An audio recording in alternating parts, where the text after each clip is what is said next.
and welcome to turn 2 of Android. Also, at the end of the last turn, I forgot to move the timer down. It's Floyd's turn. We're going to jump straight in, try and get these videos a little bit faster now. 7 time. Floyd's turn, and he's going to follow up this clue, which is a green. Now, he should have done his last turn, but we forgot. And Caprice gets to move it, and Caprice is going to move it all the way up here to Mon Moffat's observatory. Now that actually doesn't use a time because he gets 1 free explore action per turn, which is pretty awesome. Okay, and with that lead, he's going to dig deeper. For his second move, he's going to see if he can make it. I'm pretty sure he can. Oh, bam, easy. He's going to move down here. It's probably hard for you to see the First Church University and check out the document lead. So that's 1 to move, which I think Caprice is going to move to the Church of Thesia. And now with that document lead, he's going to pull up a new tile. And because of the back of the tile, he's just going to get a bit of good baggage. You'll see why we're digging for these. This is another one. He's going to place that down here, like so. And that allows him, because of that little symbol there, he gets to move lead of his own choice. And he's going to come here and pick up Thomas from Lever University, which is red, and place it over here. Remember this, he can move it anywhere he wants, but it still has to follow the district. This is a separate district. And now 1 to follow up that lead. And after he digs, he goes back 1. So he's just going to test whether he can get there. I'm pretty sure he can. Okay, so you see he can't actually make it there. So he's going to move to Angelina and then to the command ecology and then follow that lead. That's 1, 2 moves and then following up a lead. I think Caprice is going to put that just back where he came from. And he's going to use that to dig deeper again. Now he's got 2 less. I think he's going to go 1, 2. 1, 2. And that uses 2 more time. Boom, boom. He's done. Wasn't a particularly time effective move for good old Floyd. Okay, so now we're starting with the copper, and he's going to spend the 2 time he couldn't do last time to get this favour token. 6 and go 1, 2. That gets him another favour token, and this is now discarded. Okay, there seems to be quite a build-up of clues around here. He's going to head that way, starting by moving into Monroe and Associates and following up this lead here. Remember, these ones all have circles, so you're not drawing cards or getting any dark shifting. Floyd gets to actually place the icons this time, and he's going to start moving stuff up into the moon. Put this one that has Bioroid, and let's move and follow up a lead, and he's going to grab a piece of evidence. And that's going to go over here on Mark Henry.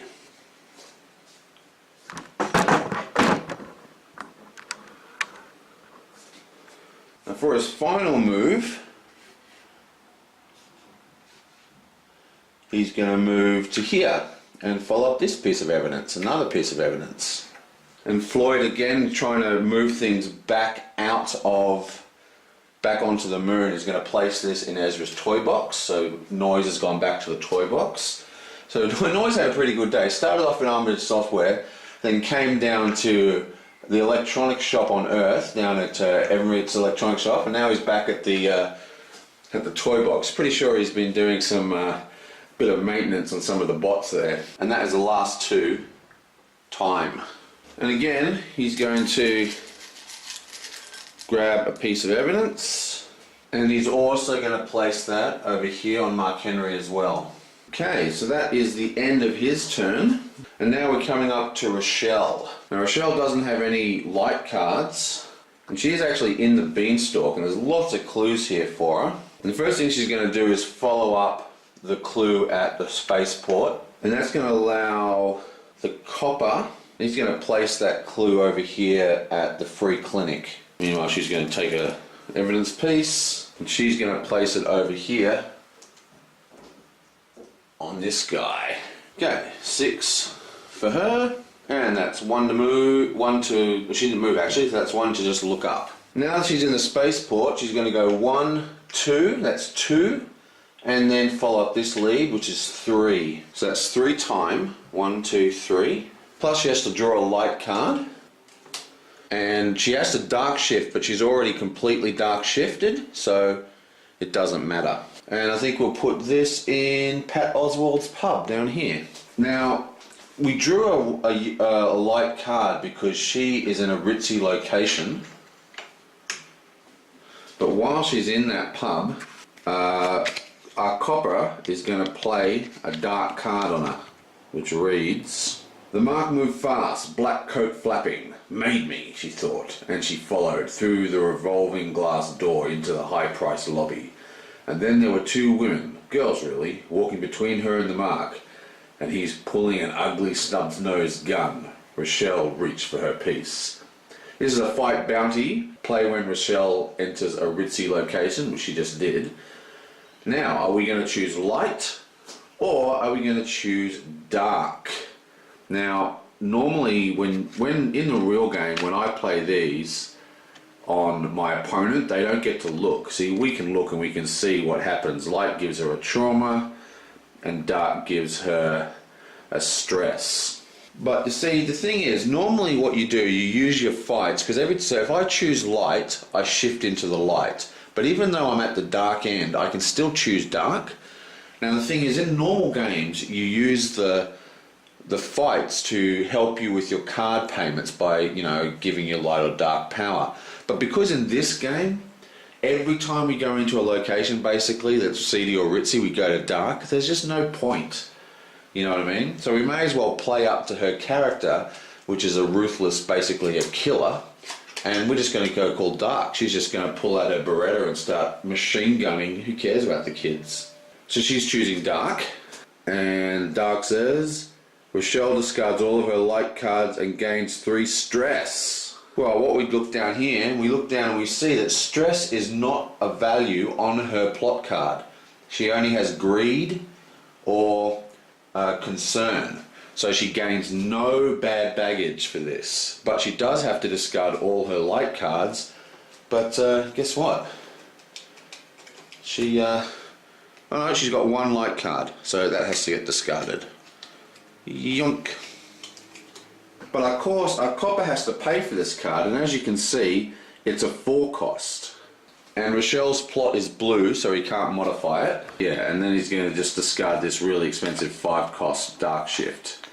Bam. So that he discards that turns this into a 3 cost. Well, technically it reduces the cost to 3. So it's still a 4 cost, but it's been reduced to 3. And then he goes 1, 2, 3 into the light. But he just played a dark card, so he flips over into a bad mood. Boom! So that really didn't faze Rochelle much. Well, she's going to choose a piece of evidence as well. And she's going to place this evidence here. Another eyewitness testimony. For a spy, that chick's pretty, leaving a lot of witnesses. Okay, but she's got quite a bit of movement left. So she's going to move 1 more time down here into the midway and follow up this lead here, which is another witness testimony. So it takes another time for her to go down the hill, down the elevator, and another time to interview the witness. Now, while she's interviewing that character, I think she's going to get a little annoyed. Basically, remember we went to the Armitage software and had this sort of poison-tipped implant put under our fingernails. I think we're going to use that and scratch this doll and put a hit. Basically, what we can do, we can discard this card to place a hit on the suspect at the location we're at. So we're going to discard that card and place a hit out here, like so. And the copper gets to place her again, and I think he's going to place her here at the cop shop. So she's been sent back to the police station for more questioning. And she's going to pick another piece of evidence. And she's going to put another piece of evidence down here. Wow. It's obvious who she's going for. Okay, well that's the end of her turn. It is now Floyd's go. Yeah, so this gives him 6 time. Yonk. Now Floyd is actually at full light, which is really good. So he can go into a lot of seedy locations. Plus he can probably play this light card if he has the opportunity. Okay, so Raymond's down here. He's in a bit of a nasty situation. There's not really anywhere for him to go. He does have one of the quickest cars in the game though. Look, and he can make it all the way up there, which is exactly what he's going to do. So he's going to move from Omnicorp up here to Wayland Real Estate. Right, and that's one movement. Boing. And he's going to look up this document lead. And now he comes down to explore that evidence. And it's Rochelle's turn to place this. Now she's actually in the beanstalk. So I think she's going to place this here at Jack's Diner. Everyone else has been trying to place leads on neutral locations. But Rochelle's decided that it might be more beneficial to try and up the stakes a little by forcing people to go into these locations at dark shift. So she's actually going to place that at Jack Diner, which is ritzy. Now instead of digging some evidence, he's going to dig deeper into the conspiracy theory. And then he's going to move over here to Adam's Garden and interview Mark Henry. Then he's going to move and explore another piece of evidence. So he's got 2 turns left.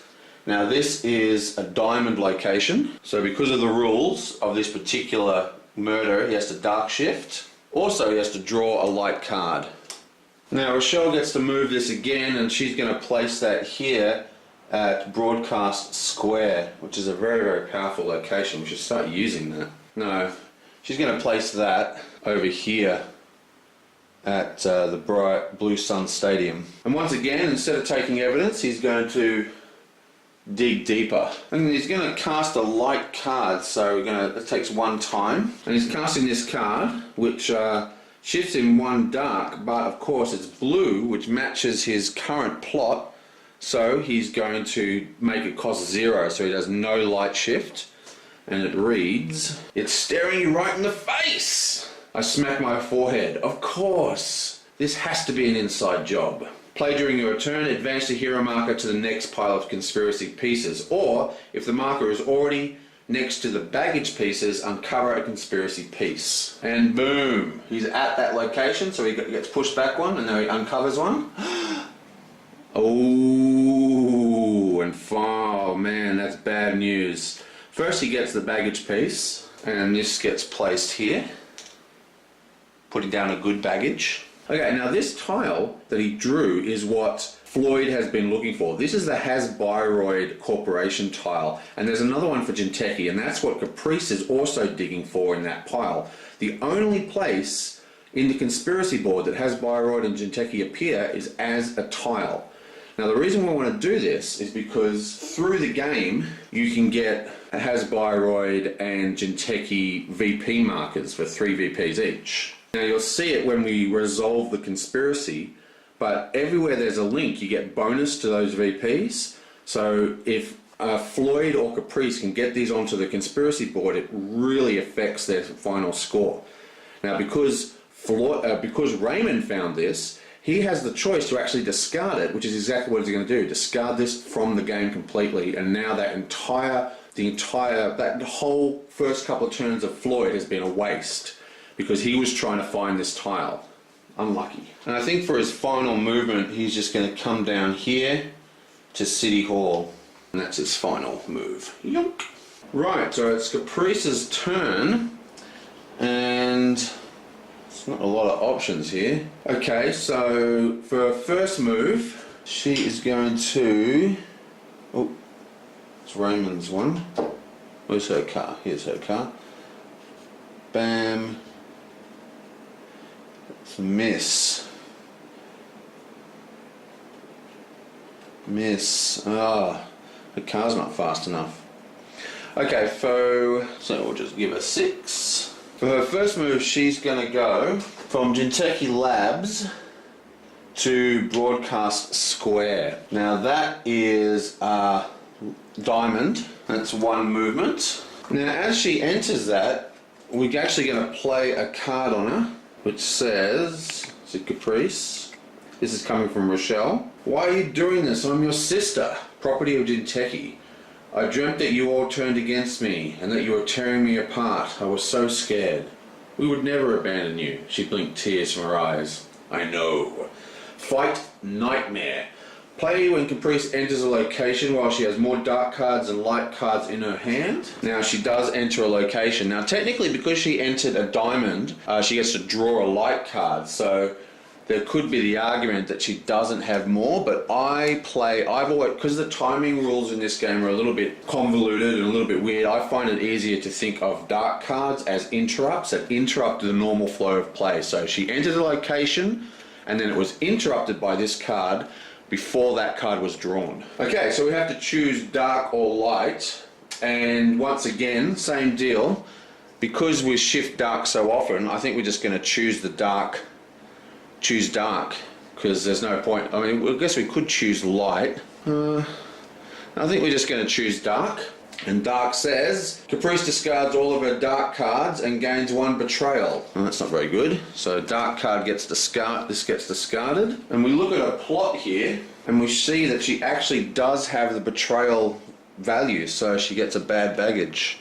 Boom. Not very good. Now that she's at that location, she's going to use the ability. She's going to spend 1 time and 1 favor, and she's going to cash in her corporation favor. Right, I'm back. Yeah, so you can use these locations once per turn, so she's spending 1 time and the corporation favor, and that allows her to draw any tile and activate it. So that cost her another time. Now she's over here, so she gets to draw the first one, and because she used that location, she doesn't actually move back, so she just gets this straight away. And what that means is that doesn't mean you get to draw another tile, that just means you get to draw a favor of your choice. So it's like getting 2 back activations. So she gets the baggage activation and she gets the favor activation. So she's going to put another good baggage here, and she's going to place that like so. And because she placed it, she gets to choose a favor tile, and she's going to get her corporation favor back. Now for a second turn, she's going to move into this location here, Jack's Diner, and she's going to follow up that lead, which is a document lead, which Raymond, who I keep calling Floyd for half the time, is going to place that. Well, I think he's going to place it on Outlaw Robotics. Actually, no. He's going to place that right up here on the moon. So she moved and she followed up a lead, and she's going to use that to dig at the next tile. Boom! Ooh! And there we go, found it. And now she's got her tile. This is the one that Floyd was trying to dig out. So she's going to place that here. Bam! And we now have a link going from the murder to Hasbiroid. I mean to Jinteki. And that makes her go down 1, like so. And of course she gets another good baggage for that. Now for a final turn, she's going to come up here to the root, which is actually inside the beanstalk, and follow up this lead, which is another 2 time. Floyd is going to pick this one up, and he's going to place this one, I think he's going to place this one up on the moon as well. Yeah, he's also going to place this up on the moon. And Caprice, now that she's got the tile she wants, is just going to dig a bit deeper and pull out a -2. Now remember, I was showing you her ones. Remember that she has these 2 cards, guilty and innocent, and this is coming off a document lead. So what she's going to do, she's actually going to put this 2 negative up here in the strong box. Now the reason she's doing that, even though it's a negative, is when you're resolving, the weakest of the strong gets discarded and the strongest of the weak gets discarded. So by putting a -2 there, she's almost guaranteeing that anything placed in that strong box is actually going to count. Now she could have put the -2 here, which is a weak, makes him -2 towards innocent, and that would be a good play as well. But I still think it might be better to do it the other way, because guilty verdicts are worth a lot more than innocent. Okay, so that is it. It is now the end of the day. So we advance the clock. Boing! And now that icon has been revealed, which means we draw an event card. Boing! Kate says she wants to testify. She says she's got some important info on one of our murder suspects, so I need someone to head down to the old war memorial and talk to her. Move Kate to the old war memorial, B1.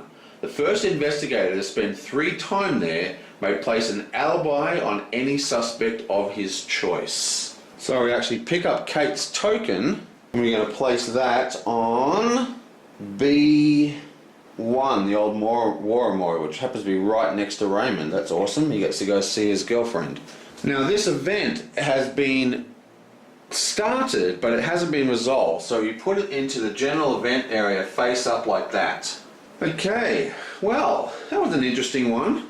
We've definitely tipped some hands on who's thinking what. We've uncovered a lot of the conspiracy now. We know Jinteki's involved. Haven't found any other conspirators. I think we want to link it to some political parties, maybe the cops or the corporations or something. Now what this could be defining, it could be telling us that Caprice is going to try and start collecting Jinteki tokens, which could be quite expensive. Now unfortunately when she drew it, it's in a straight line, so if this was like a plus sign or something, we would be able to get multiple links to a Jinteki, so they're not going to be as valuable as it could be. It also means that to get Jinteki tokens you have to discard political and corporate favours. So she's going to be trying steering the link away from the mayor's office and away from the corporation favours down here at the mining corp. And that's actually in a good position because this is already blocked. Remember, every time you place a piece it has to connect the line somewhere. All in all, that was a pretty interesting turn, and I will see you guys next time.